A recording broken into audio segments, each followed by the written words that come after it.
वक्रतुंड महाकाय कोटि सूर्य समप्रभ निर्विघ्नं कुरु मे देव सर्वकार्येषु सर्वदा सर्वमंगलमांगल्ये शिवे सर्वार्थसाधिके शरण्ये त्र्यंबके गौरी नारायणि नमोस्तुते अगर முதல எழுத்தெல்லாம் ஆதி பகவன் முதற்றே வருது.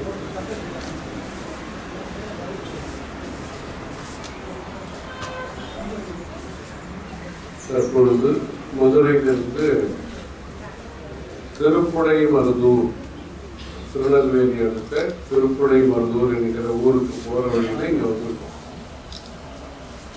ஏற்கனவே பல வருஷங்களுக்கு முன்பாக பெரியவர்களோடு இங்க வந்து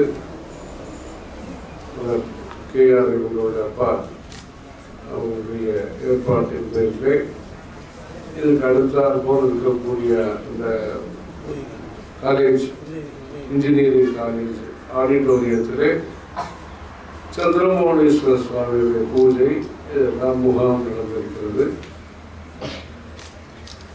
பல வருஷங்களாக இவர்களும் காஞ்சிபுரத்துக்கெல்லாம் வந்து காமாட்சி அம்மன் தரிசனம் செய்து மடத்திற்கும் பல நல்ல பணிகளை செய்து வருகிறார்கள். இந்த பகுதியிலே வியாபாரத்தோடு சேர்ந்து இது போன்று கல்வி சேவை வித்யா கேட்ட எவ்வளவு பேர் படிக்கிறாங்கன்னு பொதுவாக கேட்டேன். கிட்டத்தட்ட 5000 பேர் படிக்கக்கூடிய அளவுக்கு arts and science college, polytechnic, engineering இவையெல்லாம் சேர்த்து பக்கத்திலேயே கல்லூரி வளாகங்களாக இந்த கோவில்பட்டியிலே படிப்புக்கான கோவில்களை கட்டி, கோவில்பட்டியிலே படிப்புக்கான கோவில்களை, வித்யாலயங்களை, படிப்புக்கு பள்ளிக்கூடங்களுக்கு வித்யாலயங்கள் என்று பெயர், அதுபோன்று இந்த படிப்புக்கான ஆலயங்களை, கோவில்களை கட்டி கோவில்பட்டியாக இதை நல்ல சிறப்பாக செய்து வருகிறார்கள். ஆரம்ப காலத்திலிருந்தே நம்முடைய நாட்டிலே கல்வி வளர்ந்துதான் இருக்கிறது. இந்த மாதிரி கட்டடங்கள், இந்த மாதிரி லேபுகள் இல்லாவிட்டாலும் ஒவ்வொரு குடும்பத்திலேயும் கல்விக்கு முக்கியத்துவம் அளித்து குழந்தைகளை வளர்த்து வருகிறார்கள்.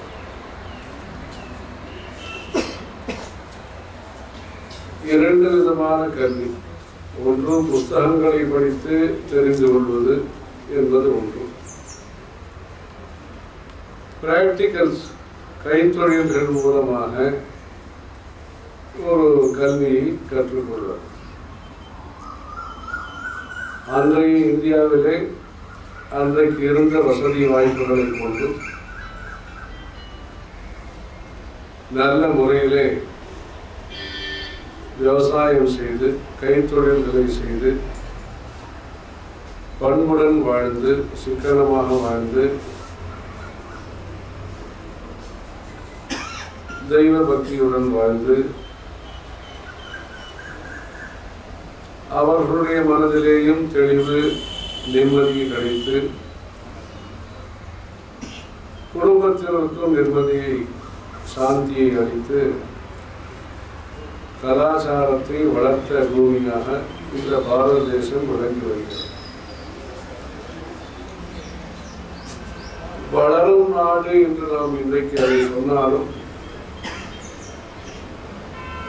அந்த காலத்திலே எத்தனையோ குழப்பங்களை இந்த நாடு சந்தித்தாலும், 1000 வருஷங்களாக பல்வேறு குழப்பங்களை சந்தித்தாலும், வெவ்வேறு மொழிகள், வெவ்வேறு பழக்க வழக்கங்கள் இருந்தாலும், தர்மம், கலாச்சாரம், பக்தி என்கிற ரீதியிலே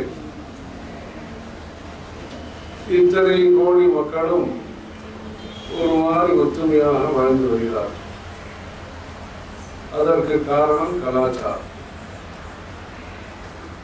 கலாச்சாரம் என்பது ஒழுக்கத்தை போதிக்கிறது, அமைதியை போதிக்கிறது, வினயமாக இருக்க வேண்டும், அடக்கமாக இருக்க வேண்டும், அன்புடன் இருக்க வேண்டும். செய்யக்கூடிய வேலைகளை அது மாவட்டம் கட்டுற வேலையாக இருக்கட்டும், கட்டடம் கட்டுற வேலையாக இருக்கட்டும், எல்லா எந்த வேலையாக இருந்தாலும் அக்கறையோடு செய்ய வேண்டும். பொறுப்புடன் நடந்து கொள்ள வேண்டும். குடும்பம் நடத்துவதாக இருக்கட்டும், வியாபாரம் செய்வதாக இருக்கட்டும், படிப்பு சொல்லிக் கொடுப்பதாக இருக்கட்டும். அந்த காலத்திலிருந்து ஒரு பையனை தயார் செய்வது என்று சொல்வார். பாடம் சொல்றதுன்னா அது 1 மணி நேரம் பாடம் சொல்லிட்டு லெக்சர் கொடுத்துட்டு போகிறது. குருகுல முறையினுடைய சிறப்பை இந்தியாவிலே பெற்றோர்கள் மூலம் ஒப்படைக்கப்பட்ட ஒரு பையனை நல்ல குணங்களோடு, நல்ல திறமையோடு, உழைக்கக்கூடிய சோம்பேறித்தனமற்ற, ஆடம்பரமற்ற, அகங்காரமற்ற ஒரு நல்ல மாணவனை, நல்ல பிரஜையை, சிட்டிசன் அவர்களை தயார் செய்ய வேண்டும். முழுமையாக தயார் செய்ய, மனிதனை உபயோகம் உள்ள மனிதனாக, பிறருக்கு உதவி செய்யக்கூடிய மனப்பான்மையுடைய மனிதனை தயார் செய்வது.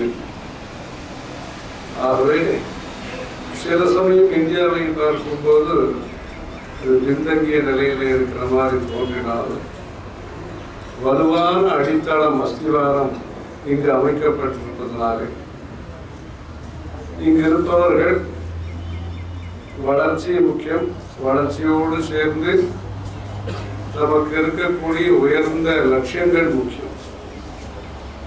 நாம் உண்மையாக இருக்க வேண்டும். நாம் நம்முடைய சொத்துக்களை எப்படி பார்த்துக் கொள்கிறோமோ அதைவிட அதிகமாக பொறுப்பாக பிறருடைய சொத்துக்களை நாம் பாதுகாக்க வேண்டும். இப்படியெல்லாம் ஒரு பொறுப்புள்ள தேசமாக, இந்த கடமை உணர்வுடைய தேசமாக இந்த தேசம் விளங்கி வருகிறது. அதற்கெல்லாம் காரணம் பெற்றோர்கள். பெற்றோர்கள் குழந்தைகள் நன்றாக படிக்க வேண்டும் என்று விரும்பியதோடு மட்டுமில்லாமல் நல்லவர்களாக வாழ வேண்டும். அவர்கள் தயை, நல்ல ஒரு கருணையோடு வாழ வேண்டும். யாராவது வீட்டுக்கு வந்தால் சாப்பிட்டீங்கன்னாலும் கேட்கணும், உபச்சாரம் செய்யணும், மரியாதை கொடுத்து பழக வேண்டும். இப்படியெல்லாம் குணம் பிரதான ஜீவிதம், பண்புகளை முக்கியமாக கொண்ட வாழ்க்கை, பக்தியை முக்கியமாக கொண்ட வாழ்க்கை, சேவையை முக்கியமாக கொண்ட வாழ்க்கை. இதன் மூலம் இயற்கையாகவே இங்கு ஏழ்மை என்பதை போக்குவதற்கு முயற்சி செய்திருக்கிறார். தனியாக திட்டங்கள் என்று இன்றைக்கு அதிகமாக இருந்தாலும் அந்த காலத்திலே ஒவ்வொரு குடும்பத்தின் மூலமாகவும் தர்ம காரியங்கள் செய்வது. இந்த கோவிலே கட்டளை, அன்னதான கட்டளை, திருவிழா கட்டளை, இந்த பூ கைங்கரியம், இங்கே குளம் திருப்பணி செய்வது, குளங்கள் ஏரிகளை தூர்வாருவது என்று இன்றைக்கு ஒரு மாபெரும் இயக்கமாக இருந்தாலும் அந்த காலத்திலே பூர்த்த தர்மம் என்று பெயர். தர்மங்கள் 2 வகை, இஷ்ட தர்மம், பூர்த்த தர்மம். யாகங்கள் செய்வது, கும்பாபிஷேகங்கள் செய்வது, கோவில்களை கட்டுவது, இதெல்லாம் ஒரு வகை. தண்ணீர் பந்தல் அமைப்பது, மரம் நடுவது, இதற்கெல்லாம் பூர்த்த தர்மம். குளத்தை தூர்வாருவது, இதெல்லாம். அந்த காலத்திலே நம்முடைய மாணவர்கள் ஒரு கிராமத்திலே எல்லோரையும் வரவழைத்து, ஜமீன்தாரிலிருந்து ஆரம்பித்து எல்லோரையும் வரவழைத்து ஒரே நாளிலே குளத்தை தயார் செய்து, 2க்கும் புண்ணியம் என்பது உண்டு. எப்படி கட்டிய கோவில்களிலே புதிய கோவில் கட்டுவது ஒரு பக்கம், பழமையான கோவில்களை நாம் புனருத்தாரணம், ஜீர்ணோத்தாரணம் செய்து, அப்பொழுது சில வருஷங்களுக்கு முன்பு இங்கு வந்த பொழுது திருப்படை மருதூர் கோவில் கும்பாபிஷேகத்திற்காக இவர்கள் அனைவரும் சேர்ந்து பல பேரும் அதிலே நன்கொடைகள்லாம் செய்திருக்கிறார்கள். பழமையான கோவில்களில் தீபம் ஏற்றி வைப்பது முக்கியம். பரிபாலனம் என்பது முக்கியம். மெயின்டெனன்ஸ், மேனுஃபேக்சரிங் ஒரு பக்கம், மார்க்கெட்டிங் ஒரு பக்கம், ஒரு பக்கம் மெயின்டெனன்ஸ், அதற்கும் முக்கியத்துவம் அளித்திருக்கிறார்கள். வீட்டை சாணி போட்டு மெழுகி கோலம் போட்டு இதெல்லாம் செய்வது வீட்டினுடைய மெயின்டெனன்ஸ். கோவில்களிலே தினசரி பூஜைகளை சிறப்பாக நடத்துவது அது மெயின்டெனன்ஸ் என்பது. எந்த அளவுக்கு டொனேஷனுக்கு முக்கியத்துவம், நன்கொடைக்கு முக்கியத்துவம் இருக்கிறதோ அந்த அளவுக்கு பரிபாலனம், நல்லதை காப்பாற்றுவதற்கு ஒரு மரம் வைத்திருக்கிறார்கள், அதற்கு நல்ல விதமாக வேலியை கட்டி அப்போது அதுக்கு தண்ணீர் விட்டு காப்பாற்றுவது என்பது முக்கியம். தானாது ஸ்வர்க்கம் அவாப்னோதி பாலனாது அச்சுதம் பதம். தானம் அளிப்பதனாலே, சாரிட்டி செய்வதனாலே நமக்கு சொர்க்கம் கிடைக்கிறது. சொர்க்கத்தை விட உயர்ந்தது பரிபாலனம் செய்தால் நமக்கு இறைவனுடைய திருவடிகள் கிடைக்கின்றன. அதாவது தர்மத்தை பரிபாலனம் செய்வது, மூதாதையர்கள் செய்து வந்த நல்ல காரியங்களை நாமும் பின்பற்றி நல்ல காரியங்களை செய்ய முற்படுவது. இப்படி இந்த இந்தியாவிலே சமுதாய சேவையும் ஈஸ்வர பக்தியும் சேர்ந்து வளர்ந்து வருகிறது. அந்த தார்மீகமான கலாச்சாரம் நம்முடைய நாட்டை காப்பாற்றிக் கொண்டு வருகிறது. தற்பொழுது கலாச்சாரத்தை நாம் காப்பாற்ற வேண்டிய நிலையிலே விஞ்ஞானத்தின் மூலமாக, நவீனத்தின் மூலமாக பல்வேறு வளர்ச்சிகள் வந்தாலும் மனிதன் மனிதனாக வாழ்வதற்கு, மனிதன் சிறந்த பக்தனாக வாழ்வதற்கு வேண்டிய ஒரு மனதிலே ஒரு பக்குவம், மனதிலே ஒரு நிதானம், மனதிலே ஒரு பொறுப்பு, அன்பே சிவம் என்கிற அந்த அன்பை அன்பும் அறனும் உடைத்தாய் என்று கல்யாண பத்திரிகையில் எழுதுகிறார். அந்த அன்பும் அறமும் சேர்ந்த ஒரு வாழ்க்கை அடைவதற்கு மாணவர் சமுதாயம் என்பது தேசபக்தியுடனும் தெய்வ பக்தியுடனும் வளர வேண்டும். வெளிநாடுகளிலிருந்து நாம் தெரிந்து கொள்ள வேண்டியதை தெரிந்து கொண்டு நம்முடைய நாட்டை நாம் எப்படியெல்லாம் முன்னேற்றமாக கொண்டு செல்லலாமோ, முன்னேற்ற பாதைகளை கொண்டு செல்லலாமோ அதற்கு வேண்டிய வழிமுறைகளை, விஞ்ஞானங்களை எல்லாம் கற்றுக்கொண்டு இந்த தேசத்தை சுத்தமாக வைத்துக் கொள்வது எப்படி, இங்கு தண்ணி கஷ்டம் இல்லாமல் இங்கு எப்படி கிராமங்களை சுபிட்சமாக வைத்துக் கொள்வது எப்படி, புதிய தொழில்நுட்பத்தின் மூலமாக சோலாரோ விண்ட் எனர்ஜியோ என்னென்ன புதியதாக வந்திருக்கிறதோ, வேஸ்ட் மேனேஜ்மெண்ட் என்ன வந்திருக்கிறதோ அந்த தொழில்நுட்பத்தை எல்லாம் கொண்டு நம்முடைய கிராமங்களை எல்லாம் மேன்மேலும் வளர்ச்சி பாதைகளை எப்படி கொண்டு செல்வது, நம்முடைய வரலாறை நாம் தெரிந்து கொள்வது. 1000 வருஷத்து கோவில்கள், 2000 வருஷத்து கோவில்கள், பல இதிகாசங்கள், ராமாயணம், மகாபாரதம், பாகவதம், தேவாரங்கள், பிரபந்தங்கள், இப்படியெல்லாம் பல நல்ல கருத்துக்களை ஆண்டோர்களும் சான்றோர்களும் சித்தர்களும் யோகிகளும் தவம் செய்து, திருமூலர் போன்றவர்கள் தவம் செய்து கொடுத்த பாடல்கள், திருமந்திரம், இது போன்று பல இலக்கியங்கள் இருக்கின்றன. இதையெல்லாம் படிப்பதன் மூலமாக வலுவில்லாத மனதானது வலுவாக ஆகிறது, திருடமாக ஆகிறது. கான்சன்ட்ரேஷன் பவர், ஏகாகிரதா என்பது உறுதிப்படுகிறது. மனது அகலமாகிறது. அகல ரயில் பாதை என்றெல்லாம் சொல்கிறோம். மனது அகலமாகிறது. நாமும் நன்றாக இருக்க வேண்டும், பிறரும் நன்றாக இருக்க வேண்டும், எல்லோருக்கும் வளர்வதற்கான வாய்ப்பு இந்த உலகத்திலே இருக்கிறது என்கிற சிந்தனை அதிகரிக்கிறது. ஆகவே இந்தியா என்பது கலாச்சாரத்திலே உயர்ந்த பூமியாக வளரும் பொழுது உலகத்திலேயும் பல நன்மைகள் நடப்பதற்கு வாய்ப்பு உண்டு. ஆகவே இந்தியர்கள் தேசபக்தியோடும் தெய்வ பக்தியோடும் வாழ்ந்து நம்முடைய நாட்டிற்கு வேண்டிய சேவைகளை செய்து வெளிநாட்டெல்லாம் பார்த்து கொண்டு வந்து அங்கு சில விஷயத்திலே முன்னேற்றம் ஏற்பட்டிருக்கிறது. இங்கு உள்நாட்டிலே இங்கு குழப்பம் இருந்தபோது அவர்கள் பல விஷயத்திலே முன்னேறி இருக்கிறார்கள். அதையெல்லாம் பார்த்து கொண்டு வந்து நம்ம ஊரில் என்ன புதியதாக படிப்புகள் வேண்டுமோ, என்ன விதமான ஒரு சௌகரியங்கள் வேண்டுமோ அதையெல்லாம் ஒற்றுமையுடன் இருந்து ஏனென்றால் இவ்வளவு பெரிய தேசம் முன்னேற வேண்டுமானால் அதற்கு கொஞ்சம் நேரம் பிடிக்கும். அதே சமயத்தில் அதற்கு வேண்டிய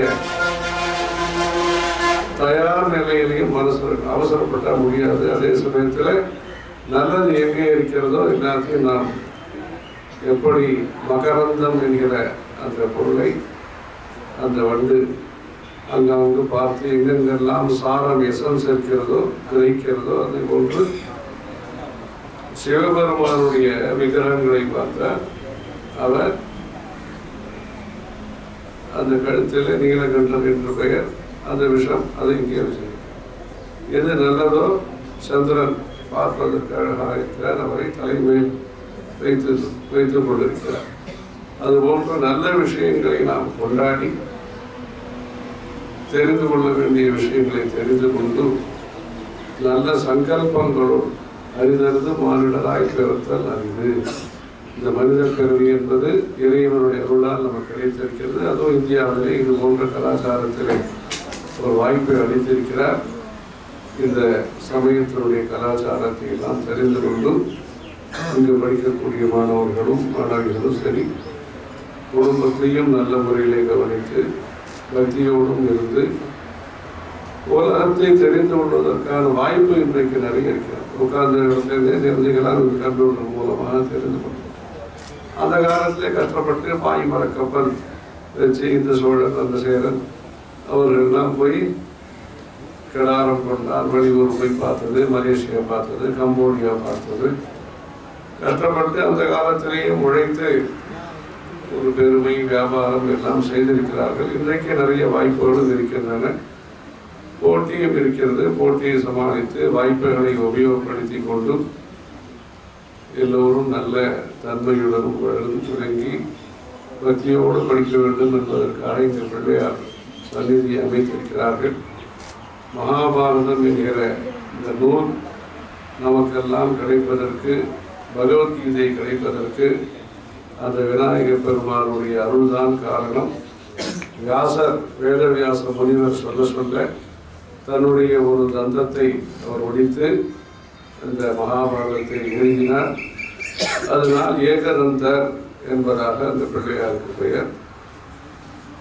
இன்னல்களும் இடையூறுகளும் பிள்ளையாருடைய அருளால் விலகி இந்த ஸ்தாபனமும் அவருடைய குடும்பமும் நல்ல ஒரு இடைப்பேரமும் நல்ல மதித்து வந்திருக்க மாதிரி எல்லோரும் கர்ம காரியங்களை, படிப்பு, கோவில்கள், வேலை வாய்ப்பை உருவாக்குதல், இதெல்லாம் இது போன்ற நல்ல பணிகளை எல்லாம் செய்து கலாச்சாரத்திற்கும் பணி செய்து மென்மேலும் இந்த ஸ்தாபனம், இந்த குழுமம் எல்லோரும் நல்ல முறையிலே பெரியவர்களுடைய ஆசையை பெற்று நல்ல காரியங்களை செய்வதற்கு முயற்சிக்கிறார். ஹர ஹர சங்கர, ஜெய ஜெய சங்கர.